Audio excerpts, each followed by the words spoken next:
Alors, sans plus tarder, j'aimerais accueillir avec nous notre prochaine conférencière, Madame Earlyn Sharpe. Alors, Madame Earlyn Sharpe est éducatrice depuis 1998. Au cours de sa carrière, elle a couvert la plupart des niveaux scolaires et des rôles au sein du système d'éducation publique. Son expérience en tant que directrice associée administratrice, enseignante, coach en transformation et gestionnaire de projet ont donné un contexte unique à sa philosophie de l'éducation. Earlyn a fait une présentation à l'Association provinciale des enseignantes et enseignants du Québec et elle continue de partager avec ses collègues éducateurs son message sur l'importance de faire une différence dans la vie des élèves. Par conséquent, il faut fournir aux éducateurs et aux parents des outils et des stratégies dont ils ont besoin pour y parvenir au quotidien et pour combler l'écart entre l'école et la maison. Il me fait plaisir, au nom du Conseil en éducation des Premières Nations, d'accueillir Mme Earlyn Sharpe avec nous ce matin. Merci.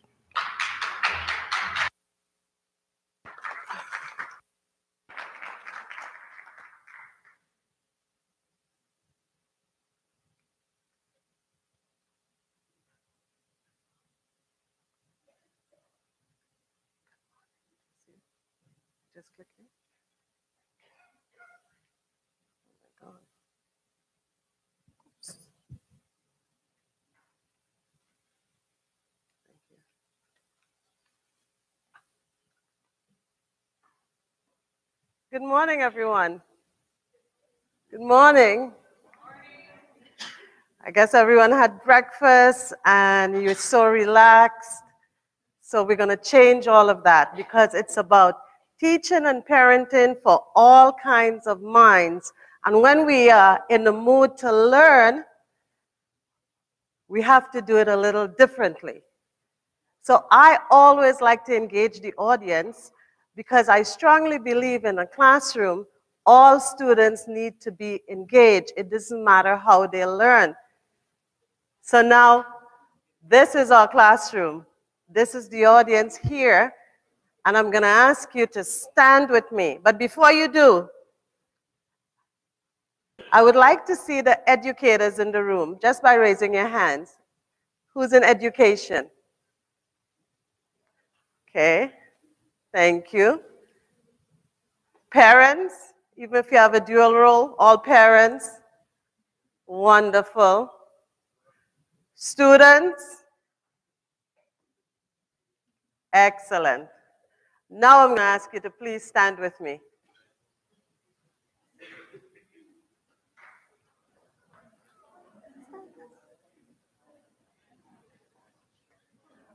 Okay, we had a wonderful breakfast. We're going to stand and we're going to get to know each other a little. We've been here for one day. I just came here I came last night very late. But those of you who were here yesterday, did you get a chance to speak to someone else? To share your name, what community you're from? It was Halloween. Who did you scare? Something funny about yourself. So we're going to do a few rules.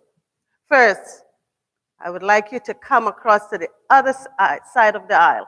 So you're going to cross, we're going to walk. So this side is going to walk over. Find someone. Tell them your first name. Who you scared for Halloween? Something funny about yourself. I'm coming down too. I'm going to join you. I am coming. Something funny about yourself. I want to hear you laughing. Something funny. Yeah. So what's so funny? Her crackers and cheese in bed. Oh!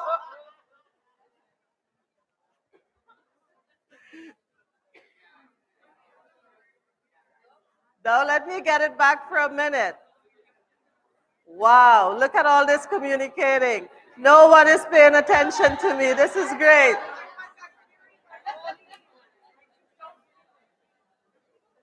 Hello, over here. All right, we got you talking.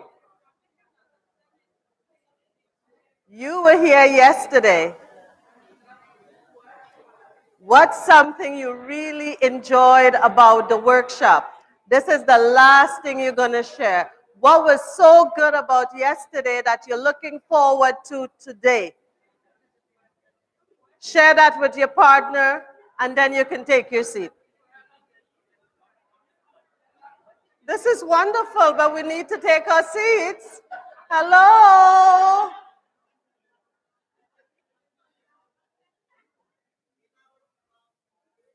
These two are going to get a detention right here. We're going to give them a detention. It's going to happen.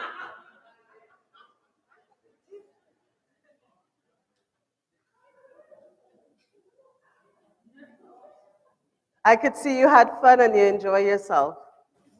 And most importantly, I know you learned something. Just in a second, if you didn't know someone's name, I'm afraid to ask anyone to share it right now because that could take another 5 minutes, so I'm not going to. But I really would like to thank you for having me here today. And let's see if we can get through this presentation and that you can take back something with you. But most importantly, you had a little fun. Because learning is about fun. Parenting should be fun. Sometimes it's not. But we need to get to this place where we can have conversation, where we can talk to our kids, talk to our parents. Parent involvement in schools, very, very important. We really can't, as educators, as a school system, we need parent support. We need to have you there with us. We need to communicate like this, even when things are not going really well. That's when it's key, that we really need to sit and talk. Just like we did this morning. We break the ice and speak well. You know, speak of what's positive, what's going really well, what's not going so well, and how teachers, educators, everyone in the system, how we can pull together to make that possible. And this is really what teaching and parenting for all kinds of minds. What does that mean, all kinds of minds? Yes, different types of people, how we learn differently. In a classroom, we have students that you come in and they learn things differently. We have to move away from whole classrooms instructions where we come in and we sit and you're supposed to teach and the kid learns. It doesn't work anymore. But in order for us to move forward from that, we have to support our educators. Parents need to bridge that gap to talk to their teachers in school, their resource. What could I do? How could I help? Keep the lines of communication open. So as we move forward, I would like to discuss this statement. Many students struggle in school today. In classrooms in your school, these students will feel discouraged, misunderstood, and alone. Not because they can't learn, but because the way they learn doesn't align with the way they are taught. Let's just sit with this for a minute. It's not because they can't learn. Okay? Now, thousands of teachers, this is for my educators in the room because I have been an educator for many years and I understand the frustrations.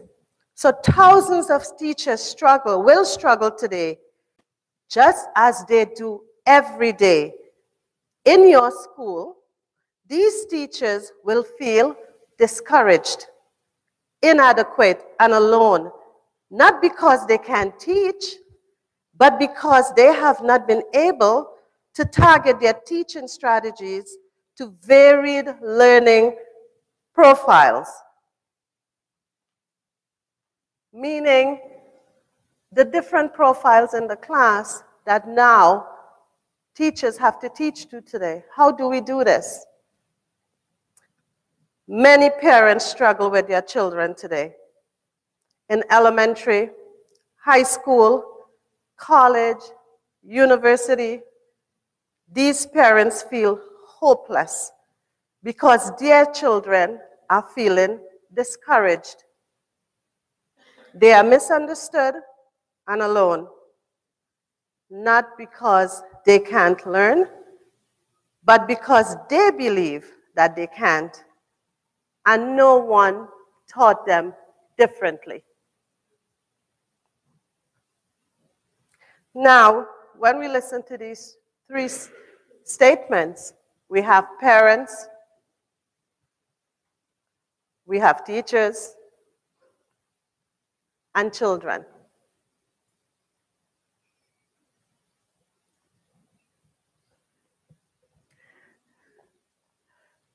Today, what I would like, the objective of this presentation is a model of education centered around learners and learning for all kinds of minds. Every child in your classroom. How do we do this? A rationale of embedding the science of learning. What is the science of learning?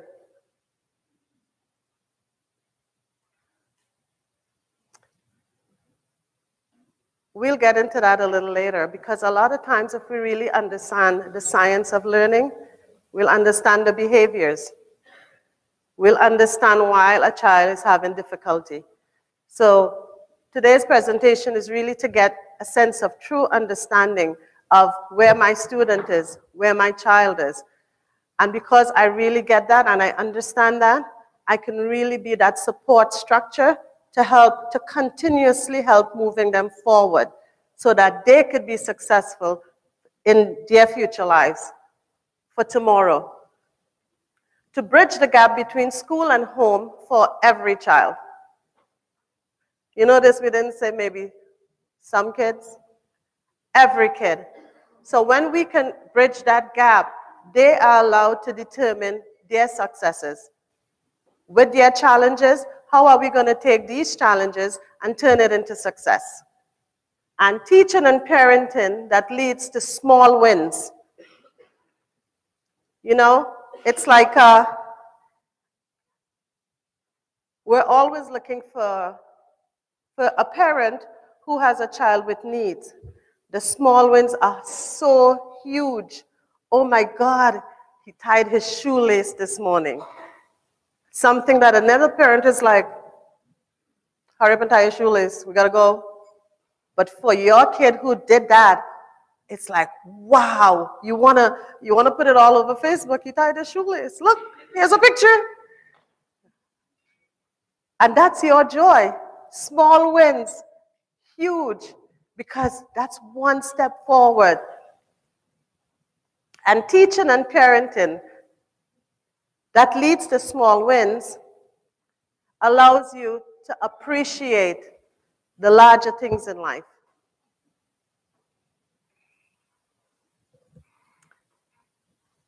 So we spoke about the science of learning, and I said we'll get into it. So the portrait of a student. As an educator, as a parent, when we look at our child with needs, what do we see? Do we see that, oh my God, this child is so hard. He doesn't listen. The child that never stays home because he's so difficult at home, he's coming to school on pet days. I had one of those. Will show up on a pet day. And when you call home, there's no answer. So what do we do? So we look at things like we have neurodevelopmental construct in all kinds of minds. And what is that? So instead of seeing the behaviors, we need to understand attention, maintaining mental energy for learning and work. A child with ADHD does not have the ability to do that. to sit and just to listen and write? No, they need time to get up and move. They need to be able to squeeze something. Sometimes they need to go outside for 5 minutes and come back. So as educators, we need to understand that. As parents, we need to share that information with the teachers.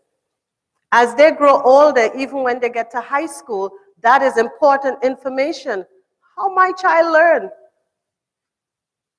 And as parents, these are the skills that we need to develop to identify and pay attention to our kids.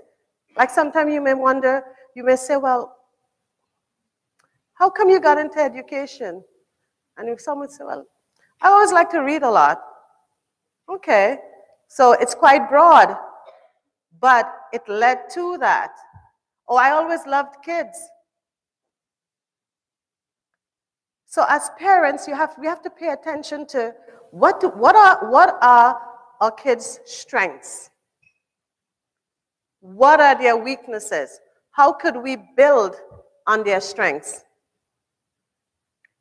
To build their confidence. Because when you are confident, you believe you can do anything, even when you can't.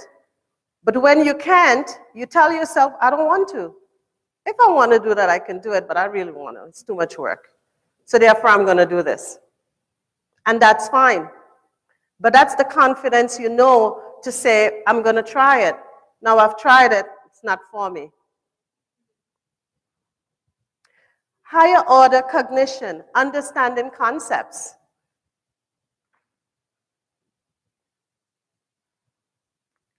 How does that look to a parent? My God, he doesn't get anything.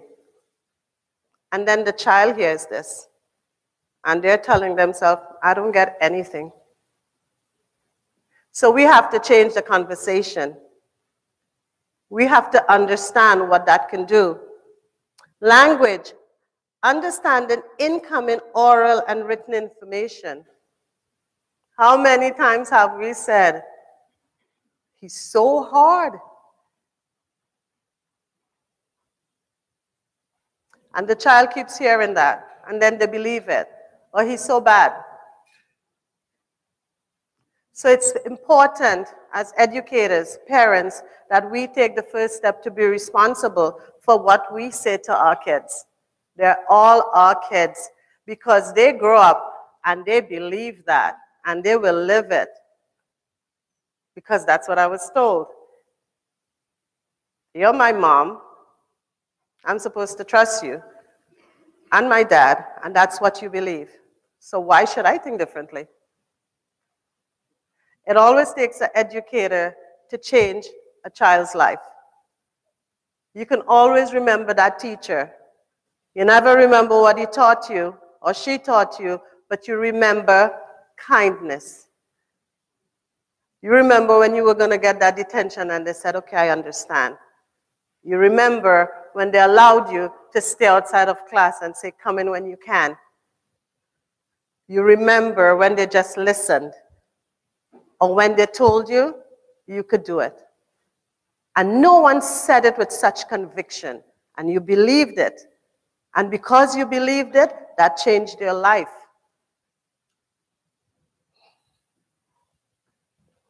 Spatial ordering, understanding information, and sequential ordering. This one was a really big one for me. Understanding the order of steps and events, organizing times and schedules. You know when you teach the little ones and they don't remember stuff? My son, I think I bought the most hats ever and gloves. He would even lose the ones with the string in the back. But then you have to think. Now he loses keys. So now we had to, okay, how am I going to teach him? How am I going to communicate that to his teacher when he was younger? That he's disorganized. And if you're disorganized, it takes time to learn because you're not coming to class prepared.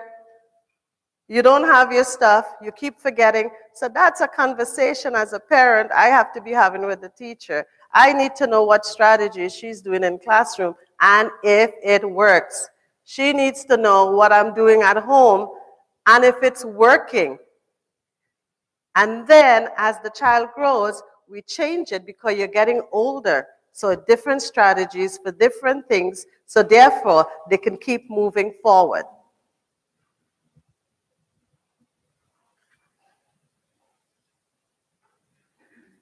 So this is the big question. What's today's parent to do? Research and gain understanding of all kinds of minds. It's important that we understand insights of science and how people learn, to the tools and processes and strategies used by expert practitioners. We need to know how to create an excellent learning for our kids, to resist the past, how we were taught, and to think it's okay.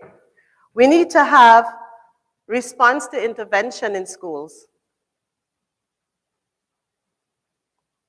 Responding to intervention is really looking at the needs of each child and how we're going to teach them. It's as simple as that. There's a scientific term. How am I going to differentiate your instructions? How am I going to see how you do math, your strengths, your weaknesses, and set learning goals to get you at the end of the term to standard? So when you leave my classroom or you leave the school, if you were successful, you have a chance in moving forward. If you weren't and you ended up, well, having a disability, there is still success for you, but it's predetermined with your parents in a case conference. You have an individual educational plan, and you also have a way of being successful for this child. So this is leaving no child behind. If you're moving towards academia, this is your pathway. If it's vocational, this is your pathway. Independent living for every child, to be autonomous, this is your pathway. But it has to be directed in partnership with the parents. It's very, very important to have that partnership, that you understand what's going on in your schools. You understand what's going on, how your child is being taught, and that you could play a key role, a key part in that.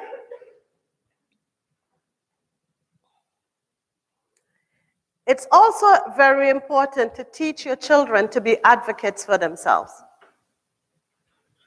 You know, if you teach a little child, okay, you recognize how they learn. And you can say, well, you need to tell your teacher that you need pictures. Because when you see photographs or pictures of stuff, you get it better. They will communicate that. You need to know to sit at the front of your classroom. Because if you sit at the back, there are distractions. So if you're placed at the back, give your child that voice with respect. And then as a parent, you support that. Yes, this is what I noticed with him or her. This is how he or she learns. And then your child could advocate for themselves. I need more time to write an essay because it's difficult for me to write. So you get these accommodations in your classroom, and it's fair because we're teaching to each child, to their needs, to the support that they need. So it's not fair, okay, everyone's got a test, you finish in 20 minutes, but this child can't. So this is where we need the right accommodations. This is where parents need to understand what this is, and they can send that information forward and support. So we have support from the parents, we have engaged educators, and a system that works for all kinds of minds.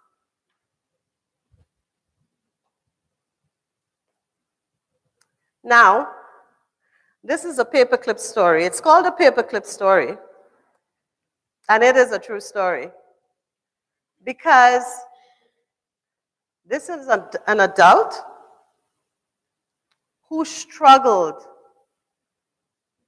Needs were unidentified,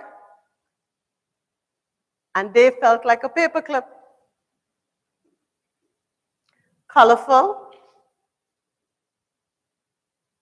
has a lot of use, but insignificant. At the end of the day, no one got it, and all I was a paperclip. So because I already talked so much, I'm going to ask someone else to come and help me with this. And now I see everyone getting nervous because they think I'm going to call them to read the story.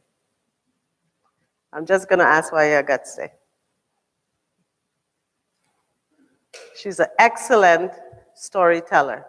So what I would like you to do is to clear your mind. Think about a paperclip, like really clear your mind, and just really listen and focus. And maybe you have a child like this. Maybe there's a child in your classroom like this. And because you heard this story today, you're going to make different choices with your children. Why you got to say? Hello. A student's paperclip story. I'm a 30-year-old living with attention issues. I don't like labels. When I was very young, I used to fight a lot in school, not pay attention, and make jokes in class, and seem to be very hyper. Through grade school, I found it more important to joke around with my friends in class. I found it hard to pay attention because all I needed to do was look at a friend of mine, and I started to laugh.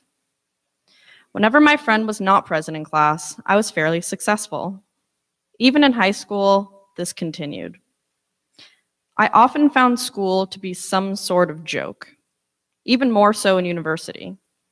I found it hard to keep any pattern for studying or performing tasks because I would do it mostly on a whim. Novels never seemed to jive with me. I found them to be a waste of time, and I would rather watch a movie because my attention span was horrendous. Even today, it sometimes takes me 1 year to finish a book. I'll take on another book to read, or sometimes forget the original book that I was reading, just like a paperclip. I think of myself as being very intelligent, and that intelligence actually made me lazy in university. School was boring for me, especially when I was in a lecture hall, which required me just to sit down and take notes. I would often skip classes and teach myself because I found it a waste of time to listen to a professor who was just teaching out of a textbook. A waste of my time. It, however, took me a while to get around to doing the work or teaching myself because I grew lazy. In my senior year, I took on many projects thinking that I always had the time, just like a paperclip. Boy, I was wrong. I became the president of the Pre-Med Society, chair of the Student Health Advisory Group, and worked on my senior thesis, among other things. I burned out and crashed hard. I couldn't understand at first because I thought I could do anything. Truth be told, I needed to be doing more than one thing with a lot of variety in order to keep me interested. Unfortunately, keeping focused on each of these major tasks was a problem for me. My problem was structure.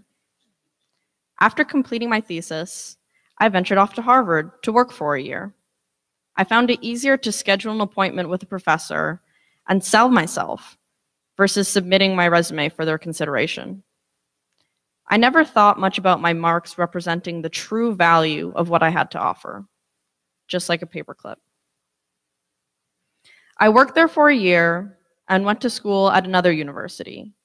I had to upgrade one course and write the GRE, the Graduate Record Exam. In order to be accepted into graduate school, I needed this exam. So I successfully completed the course, but I failed the standardized test. I wrote it 2 more times and was not successful. The pressure of time was killing me on those tests, I always doubted my answers to every question, just like a paperclip. After my work in Boston, I returned to Canada to pursue more schooling in business because I was told that I would be a successful business person. All I had to do was do well on the GMAT test, which was the MBA entrance exam. Same result. Not that good at all. I became frustrated with myself and sat back and decided to fully understand what I really wanted to do in life, just like a paperclip. Fast forward, I am now in business for myself. Every day is a new success, but I have had major challenges. I have had the business for 4 years now, but I can't even remember what I was doing in the first 2. It seems as if I wasn't getting anything accomplished because I was trying to do so many different things. Nowadays, I've been trying to keep a very structured schedule so that I can measure what I am doing and how well I am doing them. I have checklists and notepads everywhere, just like a paperclip. I almost feel psycho. I forget the simplest things time and time again. I can't even remember my recorder that I brought to track my ideas and reminders. I often get parking and speeding tickets still to this day, and I have a hard time focusing on things such as relationships, since I can get turned off or annoyed very easily. I am always looking around while driving or doing something else, which has caused accidents. I pay many of my bills late or forget to pay them, and I just have terrible financing skills. My concept of money is also skewed, just like a paperclip. I am still trying very hard to work out my attention skills, but it's not easy. I've tried Strattera, a medication, but I didn't feel any real result. In fact, I think I lost some of my personality on it. That really bothered me. I'm not taking any medication at the moment, but I am considering trying something else. My day now consists of getting up at 5 a.m. to plan my day, and then I'm in bed by 10 p.m. People are confused or don't understand why I get up at 5 a.m., but I need that time to organize myself. Funny thing is, I'm still late for appointments. I have no concept of time, but I am working on it, just like a paperclip. I wouldn't change my creativity for a more structured life, but it is very hard. I don't like complaining, nor accepting any kind of label. I know I can control this with the right type of training and support, but only time will tell how successful I will be. If only my parents knew what was going on with me. If only my teachers knew what I had was ADD or ADHD, and that I learned differently. Would they have taught me differently? Maybe fewer suspensions. Maybe they would have been less frustrated with me. And then I'd feel more than just like a paperclip. Today it's difficult, but I'll never give up on me. My journey continues. Wish me luck.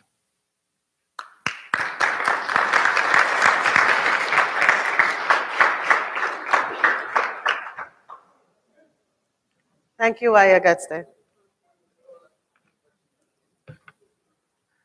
So now after hearing that story, we understand the importance of bringing the science of learning into the classroom. Using neurodevelopmental lens, brain functions that enable us to perform certain tasks with relative ease. Looking at the performance data, the science behind focusing on strength and affinities, helping kids discover and then develop their talents and strong abilities. Affinities or passion, interests can be used to motivate students. For example, you have students who love sports. They're into sports. And when they're at sports, you can take that energy, that commitment, how they play their sports, and tie that back to the curriculum and in class. Even like to have really good social skills. On a team, what does it take to be on a team? And this, you can bring it back to your classroom. When you play soccer, what do you need to do? The level of respect for social skills. In sports, it could really be linked to the classroom. The science in promoting self-insight, external feedback, and self-reflection. When students get feedback on how well they're doing, on areas that they need improvement, this is something they can work with. Then they can self-reflect. So you're giving them the power of the way they learn, and you're giving them the tools to help enforce that learning. Instead of, I remember going to school and getting a big red X. You know, what did that tell me? That I didn't do well. But it didn't tell me why. Why did I get the math problem wrong?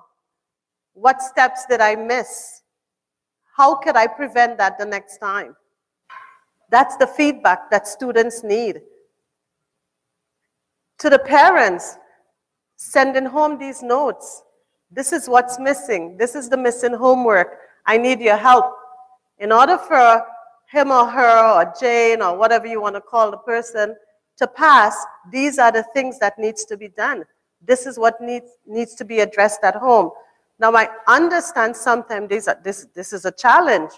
So then as educators, if we really know our parent population, our student population, then we have to know, because of the relationships, what are the extras I have to do in order to help? Because sometimes it comes down to the extras. Sometimes we have really engaged parents, and sometimes we don't. How can we change that? Guardians, how can we change that? How could we make it better in the schools? How can we get more parent involvement?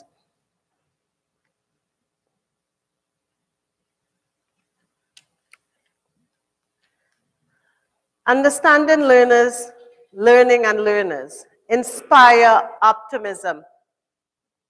How do we do that? We eliminate humiliation. We stop telling kids they're bad and that they're hard, and blaming. And I did say we, and shaming and labeling. We look at, oh, attention. He's having a hard time sitting for a long time. Maybe this is what I can do. We start with accommodations. As educators, we plan for every child. We plan for the gifted. We plan for the average. We plan for the kids who can't sit. We plan for the troubled child. We plan for all kinds of minds. As parents, we show up. Because you know what? That's our kids.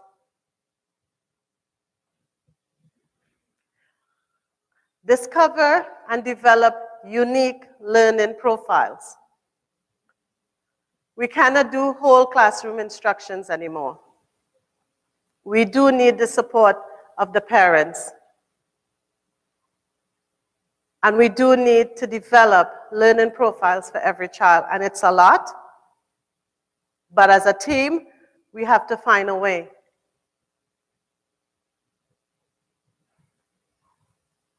Leverage strengths and affinities.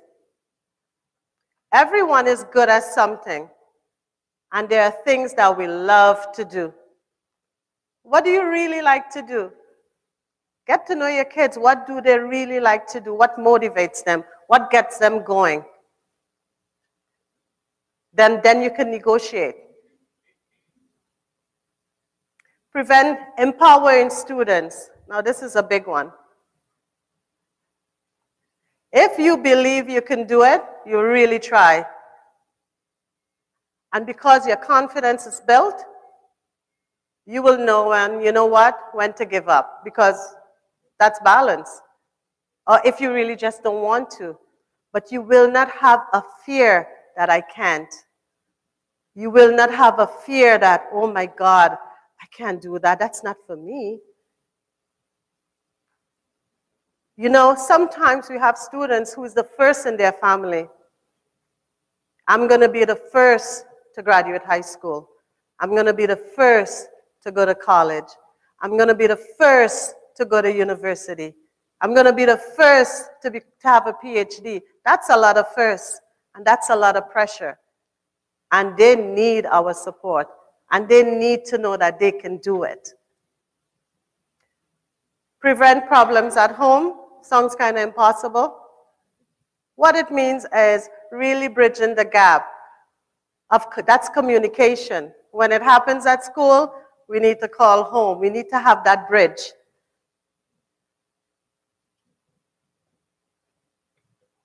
Teaching and parenting.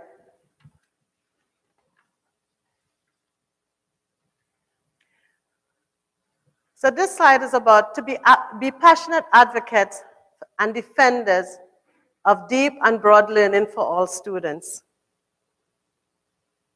When you are an advocate for your child, as parents, teachers, listen.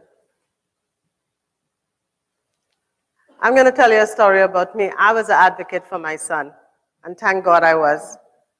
He's not here, so I can say it. He gave a lot of trouble. Yeah, he did. I was a really young mom, and did I learn how to be a parent? I swear. I think they put my picture at the corner because I'll have to leave Montreal and drive to the South Shore at least 3 times a week because I'll get that call and I got to go pick him up. It was fun. But I fought for him. Very bright, very oppositional.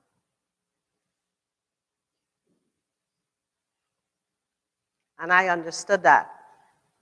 So then I became the advocate because he was a child, so I had to fight for him.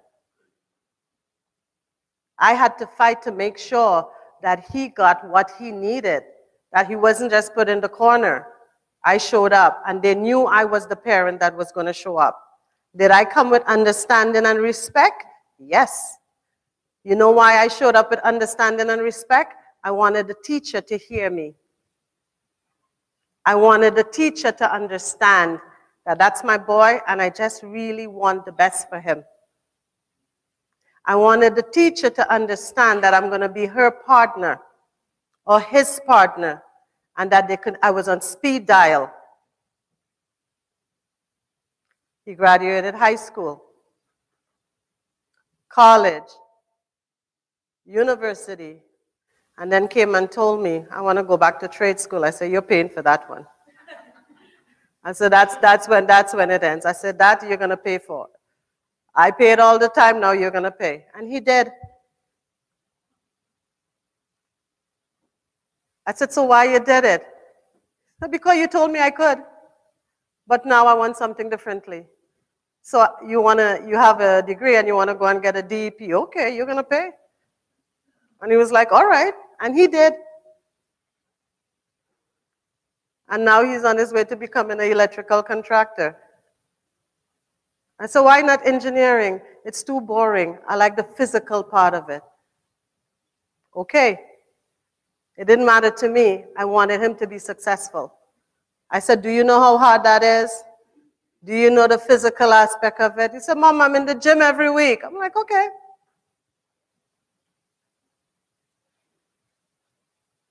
But what I saw as a minority is that if I didn't fight for him, he may have become a statistic, and it was not going to happen. Not on my watch. And if it did, I would have known that I did everything. And this is why I'm so passionate about students who have different needs. Because I know it's doable as an educator. I know it's doable as a parent. And I know if you don't get that big win, and you know you did everything, you could exhale. Small wins for big change. That's what it really is about. Every small win. You know what this really means? A significant task that produces a visible results while moving one step closer to a new vision or one step away from an unacceptable condition. Moving to a new vision or one step away from something unacceptable. And that creates balance. So just to wrap up,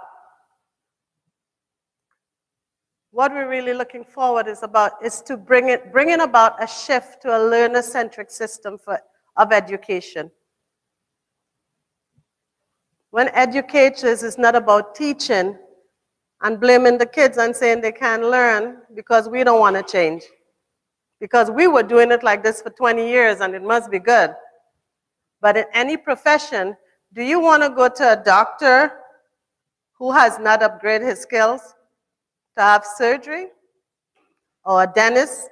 Long ago, they didn't use gloves or all the new technology. You go to a dental office.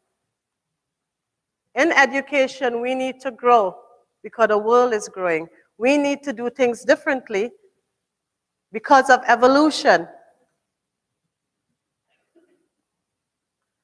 Parents and teachers, lead in with a bifocal lens. The bifocal lens is what I talked about before. Making sure that we know and understand our kids.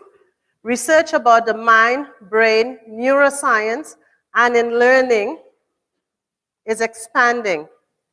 So now we know about kids with disabilities. We know about kids with challenges. And you know what we also know? That they can learn. That they have a right to be included. That educators it's our responsibility to include them in our planning, to make sure that no child is left behind. And parents showing up with the same understanding. Beliefs about teaching all kinds of minds. It's important that when students show up, we plan for every child. It's not our lesson, it's their lesson. We reach out to home and to find out. We teach science in the garden. We understand the concept of the land and how we can bring that back. It's not just about the textbook. Kids need to get outside and feel. You teach them that. Outdoor learning. Being connected back to the land. How do you do math? You break it down. It's not just about cramming. Going for walks. Talking about nature. Connecting it back to the classroom. Understanding your student population. Understanding home and how the kids learn. Understanding that they can't sit in a chair. Maybe we need to go outside. We can do math outside. We could definitely do science outside. And then learning becomes fun. And remembering to communicate with home. Especially when it's difficult. That's when you need to make those calls. Thank you so much for having me this morning. Nyawagoa.